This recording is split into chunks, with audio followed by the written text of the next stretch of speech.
The respiratory system is responsible for aeration and gas exchange. Aeration is the insertion of oxygen-rich air into the lungs and the expulsion of CO2-rich air from them. In gas exchange, oxygen enters the blood from the lungs, and CO2 leaves the blood and enters the lungs. Let's take a look at the different parts of the respiratory system. Its front border is the sternum, the back border is the spinal cord. The top border is the connection of the trapezius muscles to the neck. The bottom is the diaphragm, and the ribcage makes up the peripheral border.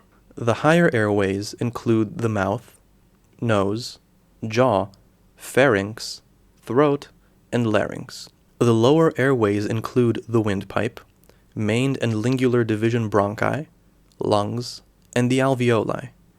Notice that the right lung is divided into 3 lobes, while the left is only divided in 2.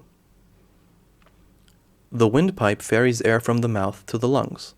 It's a tube made of ring-shaped cartilage and is coated in microscopic hairs, which help unwanted foreign objects out. The epiglottis, the cover of the throat, is tissue that can be found at the opening of the windpipe. It covers the windpipe while swallowing, in order to avoid the entry of foreign objects and blockage of the airway. The main bronchi are 2 branches of the windpipe, which branch out to the lingular-division bronchi. When a person chokes on a foreign object, it will usually fall into the right bronchus as a result of the angle. The alveoli are millions of tiny, balloon-like sacs wrapped in thin capillaries, and the exchange of gases occurs in them. Oxygen enters the alveoli, CO2 exits and enters the capillaries in order to be expelled. This process is passive, that is, consciousness isn't required for it to take place. There are secondary organs that aid the process of breathing, which include the ribcage, which physically protects the thorax, heart, and lungs, and takes an active part in the breathing process using the intercostal muscles. The diaphragm is a muscle that separates the thorax and abdomen. It aids the breathing process, and damaging it could reduce the efficiency of the process. The pulmonary pleuri, a membrane which is flush against the ribcage on one side and against the lungs on the other.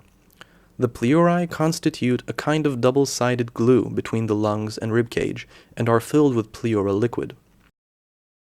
How does the breathing process take place? Receptors in the main arteries detect a rising level of CO2 in the blood and signal the brain. The brain neurally stimulates the intercostal muscles, which contract and lift the thorax, and the diaphragm, which contracts towards the abdomen. The muscles connected to the pleuri pull them, and they, in turn, pull the lungs outward.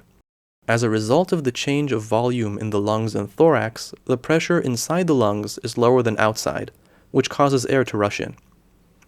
Alveoli ferry the oxygen from the air into the capillaries, and the capillaries release CO2 into the air in the lungs. Afterwards, the muscles relax, the diaphragm rises and the thorax shrinks, which leads to relatively high pressure in the lungs, which causes the air to be pushed out. Exhaling is a passive process. A proper respiratory rate in adults is between 12 and 20 breaths per minute. Respiratory aid should be administered if the measured rate exceeds this range.